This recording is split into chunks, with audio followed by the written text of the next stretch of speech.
POIs in the chat, I'll take opening opposition. If not, I'll take seal.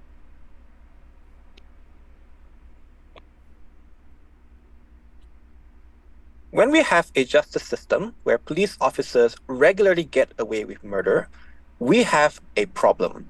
We have a serious problem with the way that police officers are reported, investigated, and charged. And one of the ways we can do to address this issue is to reduce the burden of proof. It is often incredibly difficult for people, especially victims, to collect enough evidence to charge a police officer beyond reasonable doubt. And in some cases, in the case of George Floyd, when there's clear, hard video evidence, it took a riot for the court system to charge them. This is a problem we need to deal with. I first want to talk about dealing with opening opposition in terms of why this standard is unfair. Then I want to bring our three extension in terms of why this is necessary to increase prosecutorial support and necessary to improve reporting, and lastly to talk about social movements and why we reduce radicalism. Let's firstly deal with responses. The first thing that comes from opening opposition, a large part of the speech is just ranting about how a coin flip is a bad standard to charge police officers. The first thing I want to point out, I think OG says this as well, is that this standard is not unreasonable. This is a standard that civil courts use to award $1 million fines to companies that are charged, with doing bad things. Debates are judged on these standards, and I've never won debates by flipping coins. I've had to supply a lot of analysis. I've had to listen to the other side, and I've had to rebut them thoroughly, often doing research of my own before that. So I really do not think this standard is as unreasonable as the other side claims to be. The only difference between the standard of beyond reasonable doubt and balance of probability is perhaps the chance of wrong convictions is higher in our side of the house. We're happy to make that trade-off. One, we say that recourse exists. OG points out that when African Americans are wrongly persecuted, and that does happen a lot in the status quo, even under the standard, the state reimburses them, state compensates them, so that's okay. It's like not great, but it's okay. The problem now is that people don't want to report and prosecutors don't want to prosecute police officers, and that's why the chances of wrong convictions is much less of a concern compared to people not reporting this in the first place. You have to weigh this then against the harms of false acquittals that opening opposition themselves admit is a problem, where a culture of silence and violence is perpetuated, where the people who are supposed to protect you become your biggest enemies, and when people just stop reporting and cooperating with the justice system, that's much, much worse. This standard is acceptable, it is used in civil trials already, and it is not unreasonable as opening opposition will have you believe. The second thing they say is that police are going to be crippled. This is ridiculous. This policy only applies to violent encounters by the police. 99% of police work does not require a gun or a baton. The worst still, that when someone has been strangled to death by police officers and regularly gets away with this, I think that's much, much worse. So even if we reduce police effectiveness slightly, I think the benefits outweigh it. On frivolous prosecutions, most people won't charge police officers for no reason because of the cost of prosecutions. One, it's not cheap for you to hire a lawyer and go to court. So you're unlikely to do this unless you actually have a reasonable basis to do this. Most people you're not going to get a lot of frivolous lawsuits because of small infractions. People are not just going to sue the police case just like that. If it's true that there's lots of cases brought against the police department, I think that's indicative of what's going on inside there. Again, we're happy to defend this. What about people who don't want to become police officers? One, if the culture of armed supremacy and disregard for life, more people are turned off from joining the police in the status quo. Better people will join under this policy that do not randomly kill people. Second, more people will rise up to the call and keep the peace in the country. We're happy to increase public funding to meet this call. But even if you don't have enough police officers, we say that communities pushing for defunding the police and self-policing in the status quo, many of these communities are working out better than state policing. So even if the worst case we don't have police officers, communities can take safety into their own hands and are doing it right now. This is not a problem in this debate. What we do think is a problem is the system that is put in place to protect people and why it's broken. We're going to point to two parts of the prosecution process that is massively improved under our side of the house. I also want to observe that the prosecution process is not just about supplying evidence as OG describes, it's also about getting the evidence in the first place and also about getting the prosecutor to prosecute. That's why these two pieces of the mechanism is crucial to complete the analysis of getting the impact of better justice, and that's why our mechanisms outweigh opening gov. So, why does this policy increase prosecutorial support? Note that police and public prosecutors often work closely together because police have to gather the evidence that prosecutors use in trial. This close relationship is a huge deterrent to prosecuting police officers because it jeopardizes the working relationship that often leads to prosecutors declining to prosecute police officers or to charge them lower so police effectively get away with murder. Reducing the bar to charge police One, makes it easier to prosecute police with a lower requirement for evidence and investigation, which means there's less of a need to drag things out in court, to get depositions, to go through people's personal belongings, to go through video evidence, for example, which means that trials conclude faster and conviction rates are likely to be higher as well. This means you will reduce the friction between prosecutors and police. So when there are clear-cut cases of violence, like in the case of Derek Chauvin with video evidence, it wouldn't take a riot to charge him. The prosecutor would be more than likely to, or more willing to do so when there isn't that much friction. On a comparative, if the bar is beyond a reasonable doubt, investigations are long and drawn out, painful, and most importantly, unsuccessful, which means prosecutors even less of a reason to charge the police, even with clear evidence of violence. How do you weigh this? Maybe some false prosecutions are made. Our justice system is not perfect. We lock up minorities all the time, but at least this policy put more cases of clear police violence on the docket in the first place. That is a clear win on our side of the house. When the evidence is overwhelming, we put that case on the docket. That is much better than status quo already. Before I go on, is there anything for closing actually? Not opening? Yeah. So you do realize there's a massive distinction between the ruling of a civil court, where the consequences at best is money that people can escape by bankruptcy, and a criminal court where the consequences could be life prison. Yeah, and I'm sure you can make the case that bankruptcy is so much less bad than life imprisonment. The point here is that it is an evidentiary standard that we recognize as fair, and that's why we use it. Second extension, why this policy increases reporting of violent police conduct from within the precinct? We say that members within the police union, the police precinct, different administrations, not always good friends with each other, and so when cases like violence and brutality happens, they're more than willing to blow the whistle when they know that there's a chance the perpetrator might be successfully convicted. The problem in the status quo is that if the perpetrator is not convicted, especially if this is a person in power, they will come back and retaliate against the whistleblower, which is a huge incentive not to report this in the first place. Even if that's not the case, we see this big blue wall of silence where other police officers don't rat each other out. So under our side, victims can report it. NGOs and human rights squads can report it because they're more likely to see a conviction, which means we increase this reporting in the first place. Why is this great? Because one, even when people provide evidence, it doesn't happen. It's problematic because even when people provide evidence for wrongdoing, it's not prosecuted. But people who do report face retaliation, which is the disincentive, at least on a comparative, when clear-cut cases are successfully prosecuted, people are more inclined to report the case. We saw this happen in the Me Too movement. Stories flooded the media after Harvey Weinstein was toppled. More data also helps the central government see where violence is really bad and to target reforms towards those areas. On weighing, we get more information. It's the most important thing to address the issue. We also have prospective long-term reforms that only happen on our side. Proud to propose. All right, we thank the member of government for that speech. We now call on the member of opposition. Hear, hear.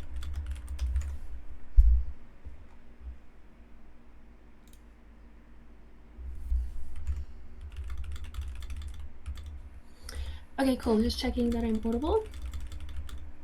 Yes, you are. Fantastic. I'll start in 3, 2, 1.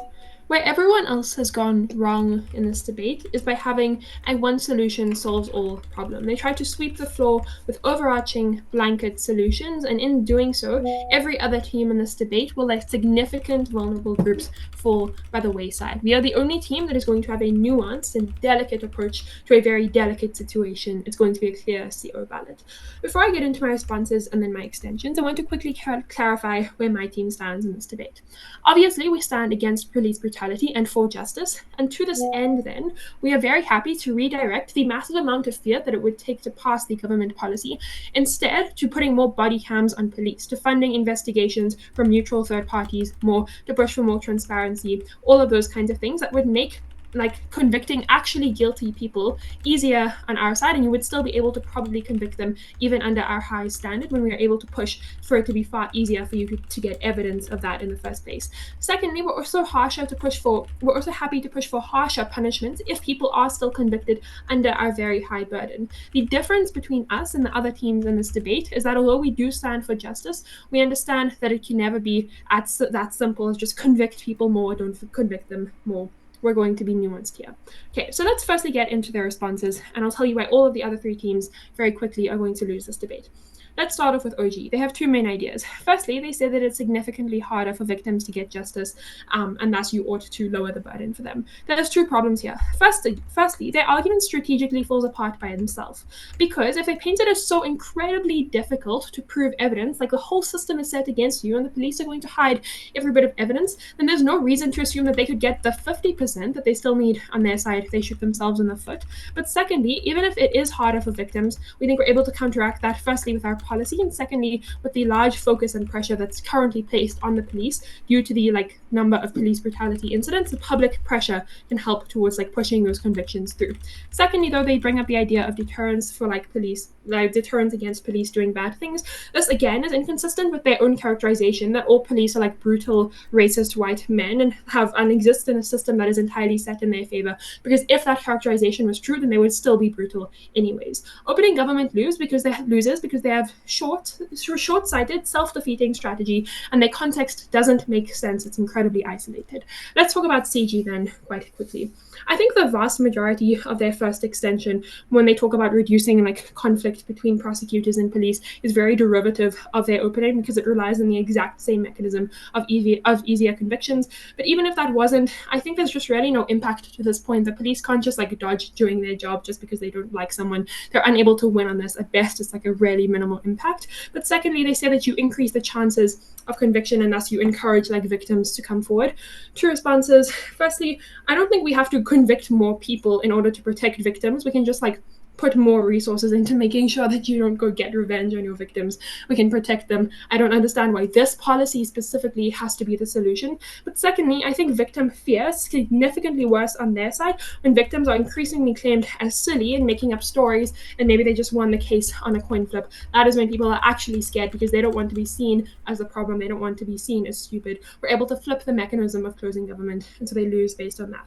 Finally, I wanted to quickly talk to you about why our opening is never going to win opening opposition here, for two reasons. Firstly, while their content may be true, we think it relies on incredibly exaggerated impacts in order to have a standing in the debate. They use words like nobody does their jobs, nobody signs up, the system is absolutely crippled. A vote for opposition through them is a vote for grasping at straws and having extreme unrealistic rhetoric. A vote for us will be for a realistic argument. But secondly, we think they just don't have any solution to the problem like we do. They're the pity party who hates on everything but is unable to actually solve the problems brought to you by the government bench. We're able to do that with our counter policy. Opening opposition was never going to win either.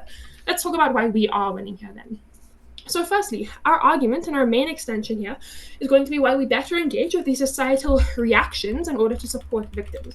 Why is this the most important argument? Because we think, given the way that the opening half of this debate played out, we will probably be able to convict people to a similar extent on both sides. Because either on government, it's just easier with a lower burden, or specifically on the side of CO, it's harder to convict people, but we make evidence more freely available and accessible. So either way, we think the delta between the two sides is probably quite small. The difference is when we bring in the third actor, which is everyone else who watches the victims and who watches the police and how they engage. So three reasons why that's critically worse than the government bench here. Firstly, because we think you radicalize pro-police movements like #BackTheBlue because they feel like the police are being attacked and they feel like the police are being victimized for doing their jobs. This is terrible because it means a couple of things. You anger the groups who are the same groups who lobby for the police to have more power and gun rights. These are the groups who lobby to have less strict laws so that the police have more freedom to do what they want. These are the people who lobby against victims and try to push down and claim that their stories are untrue. You make these people mad, that's when you hurt victims the most. Secondly, we think you create a greater amount of sympathy for police when they are accused and when they are convicted because there's so much confusion and maybe they just didn't understand what they were doing. Maybe the victim was confused. Maybe they made it all up. There's significantly higher doubt on whether or not that case should stand. That means when we're talking about the general public, there's one, significantly less pressure for their job, for that police to lose their job. But secondly, there's less media shaming, which is actually what keeps these institutions in check, right? You can't go so hard on someone when you don't actually know if they were convicted or not. There is significantly less backlash from the public. That is what protects the victims. That's what makes sure that the institutions aren't doing wrong things. But the third thing here is that we think you make these offenses in and of themselves seem less serious, and you make it significantly easier for police to claim that, right? Because it is very easy, because when you lower the burden by that much, 20 20 or 30%, it is far easier to blame the victim. They were the one making it up. They were the one who misunderstood. They were the one who was being silly. What does this mean here when we say when we talk about how you like turn the tables and how society views the police and you make them more sympathetic? Let's do the weighing here. In our worst case, and note we're the only opposition team that is realistic here, in our worst case, we do let 1 or 2 cases fall by the wayside because maybe it is actually just too hard to convict for those couple people and maybe our counter policy can't work. We can acknowledge that for like a very few amount of situations. But that's comparatively still winning us this debate because it means when we talk about everyone else and all of the other victims who probably can still convict their cases given our counter policy, that means that they're going to be taken seriously and not victim blamed, and they're actually able to be offered support. So we win here on 2 metrics. 1, we help a greater quantity of people on our side, but secondly, we're able to give them significantly better treatment as opposed to, oh, your case went through, but we don't like you because we actually think you care about the victims and you care about being realistic. It's such a clear zero ballot. All right, we thank the member of opposition for that speech. We now call on the government whip. Here. Oops.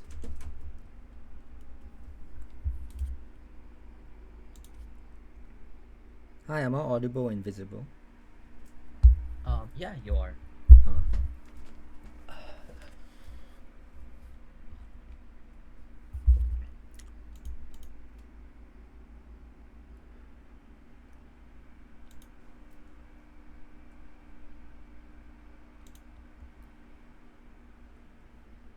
Okay, I'll start on my first word.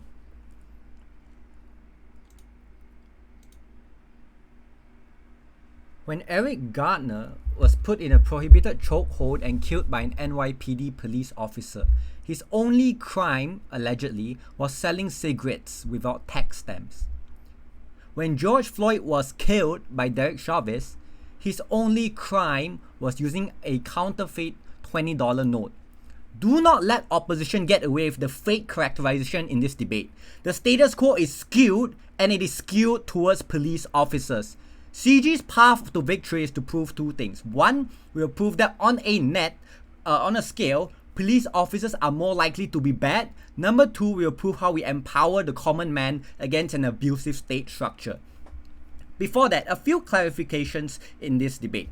Number 1, the standard of proof is similar to that of contracts and fiduciary obligations. That is to say, opening opposition's arguments of a coin flip largely fall out of this debate. TJ gives you a couple of reasons to do so. I will also just say that you still have to fundamentally prove things. Like, it's not as arbitrary as a coin toss. You have some degree of control. So things like the proportionate use of violence, whether the police reaction was justified. You have some degree of control over the outcome. It's not as random as Op wants you to believe. Number 2, we think the debate mostly takes place in a context where the victim is dead. And the simple reason for this is that assault and battery are actually already proved on a balance of probabilities under status quo. The motion kind of infers that it has to be cases where the victim is dead. But I understand it's not engaging with debate. I just want to point it out.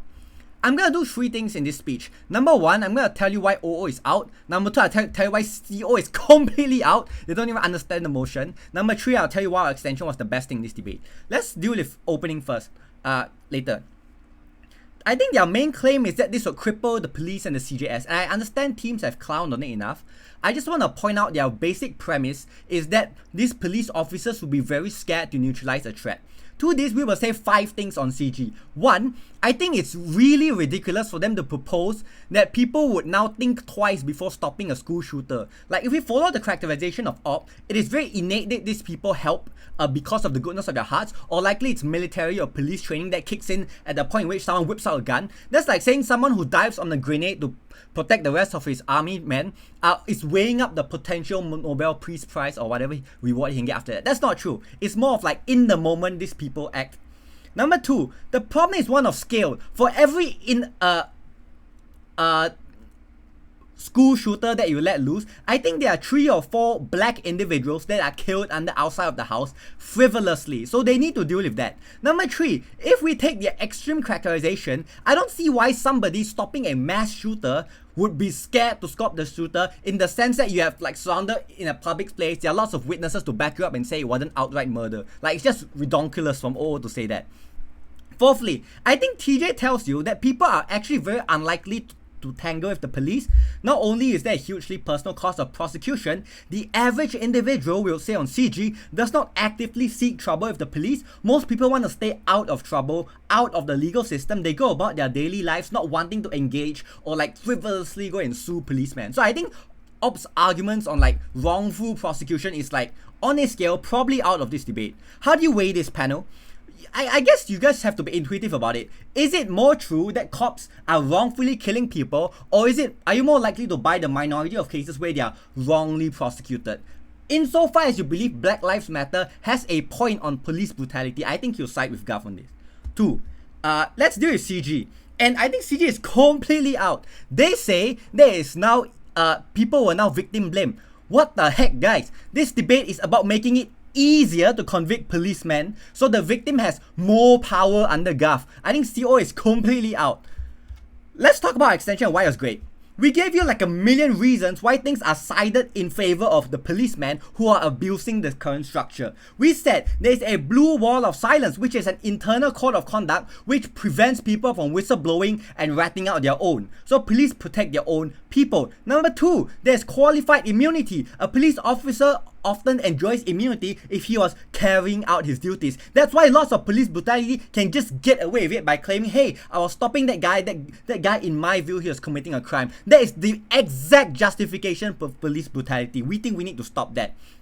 Number 3, let's rebut upright. I don't think it's true that we have a shortage of policemen. Policemen are traditionally one of the easiest jobs to get into. You don't need a college degree. You don't need to study anything specific. You kind of just need to be like in good standing, good character, and pass a physical fitness test. This, in comparison to every other job out there where you need some sort of training, police is like easier to enter into. The 4th thing we'll say here is that the police is historically racist, and I think OO concedes to this. At the point in which we gave you like good analysis, which is why it isn't derivative of OG, we gave you the mac of long drawn out difficult trials where the public prosecutor is in bed with the policeman, where there's a genuine conflict of interest, where victims can't collect evidence because it's all contained within the police force. We think we empower victims under our side. Yeah, I'll take closing. You look very anxious. Just as your members told us about the Me Too movement, it failed because the low evidentiary standard that people were accusing each other with led to people sympathizing with men and looking at the women who were coming out about their stories as extremists that were just trying to slander men. I would just say that's like extremely untrue, but even if you don't buy that, the weighing in this debate is that we get to convict more cops, right? And if we can protect more people from police brutality, and we spend like a gazillion minutes analyzing why that's a problem, I think we take this debate. What is the comparative op has to deal with? We think that the current status quo has no incentive or no structure to keep the police department in check. When the public prosecutor is holding hands with the police department, when they have to call out police officers to the stand to give evidence, which is status quo, we think we have to empower victims. What does a lower burden of proof do? It means victims are better able to lead the trial. Trials are concluded faster. They have the autonomy to call police officers to the stand instead of relying on a corrupt public prosecutor to do so. But the icing on the cake, and the reason CD definitely wins, is that the victim might even be dead, right? In cases where we can't even hear from the victim, I don't understand CO saying people are victim blame. If the guy gets fucking killed by the cop, guys, there's no victim to blame. It's the cop's narrative versus the victim. On our side, we empower the victim's family on a lower evidentiary burden to bring the case against the police force. What is the likelihood of success, and why we top OG? We say more cases get to the docket. We say more people are willing to whistleblow and speak up against police officers, and we say individuals are more likely to pursue and keep police brutality in check. Very proud to propose. We think the government whip for that speech. To end this debate, we finally call on the opposition whip.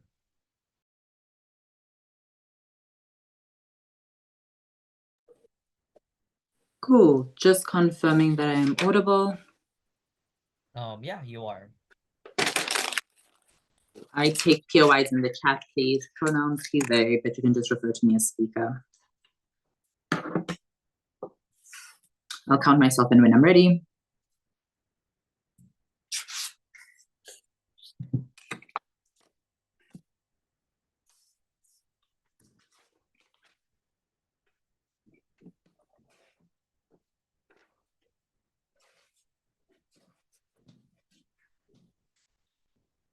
Sorry, I just lost one of my notes. I'll be 2 seconds.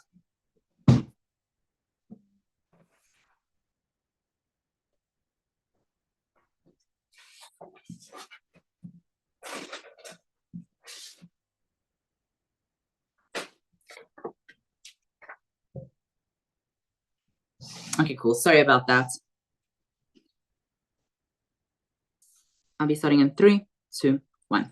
Panel, the reason why the Me Too movement failed is because of the low evidentiary standard that people were accusing men of raping and sexually assaulting them. It led to many people wrongfully sympathizing with men and thinking that the often guilty men were being wrongfully accused because there wasn't enough standard, meaning that people often ended up sympathizing with them even when it was wrong. But secondly, what it did is it made women look like extremists. It made it hard for politicians to actually stand with and support women because of the low evidentiary basis. It made it harder to justify these certain decisions that were being done. So what this actually does, if we have to apply it into this case, it makes moderates that support things like BLM doubt the movement more because they don't actually want to buy in / associate with the movement, because what the movement looks like it's doing is it just looks like it's going on some sort of tirade of persecuting police officers without actually reaching societal standards of what we deem as proper evidentiary basis, just what we have been practicing for 2,000 years of what actually constitutes evidence enough to put you in prison for 20 years. Note that this isn't a slap on the wrist and losing your job. There's serious things that's going to affect you for your entire life. But secondly, we think that moderates that don't actively support the movement are things that are going to radicalize against it, and we're going to put greater opposition towards it. Note that Laura actually explained to you this very well, and it just got strawmanned and said that we don't understand the debate. Note how we think that radicalization is the point that we are going to prove that actually leads to the harms that is being created in society not being done.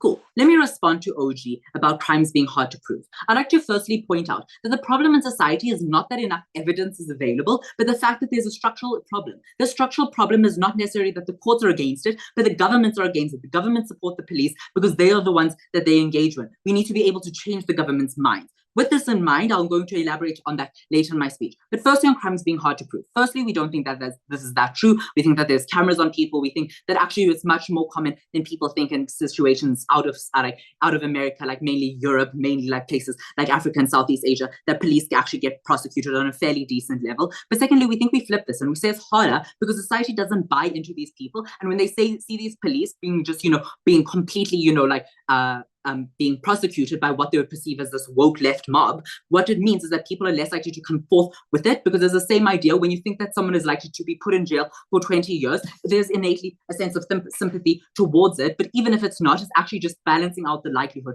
of you wanting to come out against it. But then thirdly, on judiciary distorting, we think our counterfactual actually engages better with this. We are just willing to invest more resources into having more investigators into this. But fourthly, we think it creates a subconscious bias towards sympathy towards these different police officers, because it creates a greater doubt in your mind that even when they are prosecuted, if they actually did commit that crime or not, which means that in getting long-term systematic change, it becomes harder because you're not actually fully buying into the idea that these people were guilty of committing the crimes. That makes you doubt the victims of police brutality at a much higher level. Note how this is putting us in a position, because we have conceded that police brutality is a big issue, but rather we are just trying to prove to you in our speech that we better solve it. But secondly, let's deal with the principle that was brought up on both sides, that that it's fine to prosecute these people. The reason why we don't think that it is actually okay to be prosecuting these people at this low evidentiary standard is firstly just because of the social contract that exists in society, meaning that the government has a monopoly on power and they ought to protect people. Everyone should be treated equally. Just because that the position that you're in society is police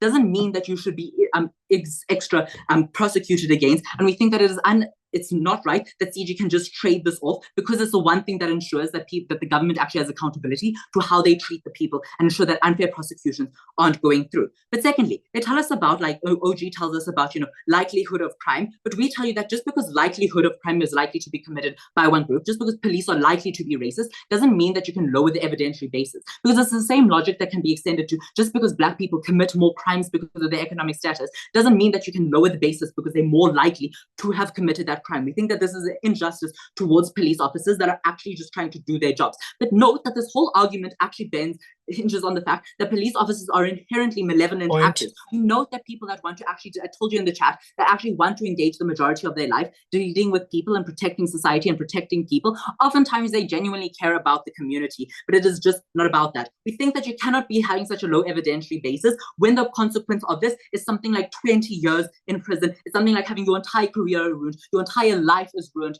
Note, panel, I would like you to think about the people that get mischarged. Note that this mischarge isn't necessarily something like they didn't commit the crime, but they aren't actually sentenced to the correct amount of time in prison because they can get pushed to much higher levels because of the crime and because the evidence level being a lot lower. Cool. Now that we have won against OG just by through direct responses, I would just like to respond to CG since their case is mainly derivative. The main new thing that they bring up is pretty much retaliation against victims afterwards. Firstly, we tell you that you exacerbate because the community thinks that you're actually unfairly prosecuting these people. But secondly, we think cops become more angry because they're less likely to believe that this person that they worked with every single day has been justly prosecuted. And they feel like the government and like things such as like deep state conspiracies are actively out to try and get them and are trying to treat them not well. Thus, we think that people are likely to retaliate and actually buy less into the fact that these justice systems are one that is providing justice for these people. So even in their best case, where people are being arrested, we think that people are less likely to buy into the fact that police brutality is such a bad thing. Why do we think it's so important for people to buy in? Because note, this is the only way to get structural change. It's the only way to get the government to implement better laws of accountability, to invest in their investigations. Because if they don't have the support, we think it's actually unlikely for people to do this. Before I carry on, I'll take a POI from closing. So your solution to police brutality and black people being killed disproportionately more is to say we shouldn't allow them to prosecute police officers because people will victim blame them? No, that's not what we are saying. We're saying to prosecute them in a proper manner, meaning that they need to reach the actual right resolution thing, because it means that they're likely to be trusted more, and we think that is going to impact more people. Because when even within one police officer is prosecuted justly and through a very high standard, it means that it's likely to be seen in society as a really bad thing, and people are likely to opt into the idea that abuse against minorities is something so harmful. Cool. Let me just weigh us up against OO, which we think is really easy because they just went on a bunch of tangents in their speech. Cool. Firstly, we weigh up on the idea because they just keep on saying that the police is, super important actor. We don't think that they're the most important actor in this debate. We think that black people that live in fear and they don't trust the police are someone that is so harmful. They don't have access to adequate legal counsel. We show you that we protect these people more because we are likely to get structural change if we actually ensure that people can buy into the ideas that, police brutality is something that exists. And we also lead to, secondly, less radicalization of people. Even if we are not prosecuting people so much in the short term, we think that we're actually likely to get things like Senate bills passed. We're likely to get different approvals and get better structures being invested into the police. So we think that we're willing to trade off getting, maybe 100 police officers changed if in the long term we're actually going to change how the way that the police work. But secondly, we actually gave the mechanism for why we actually help the MIA, the most important actor, is because when people actually apply on, the efficiency of the police argument, is because when the people apply, we think that on their side, they have less people to choose from. They can't do the best. And moreover, the people that are applying are likely to be racist because of the narrower pool of this. Panel is a clear CO ballot. All right, we think the opposition whip for that speech and that ends debate. So the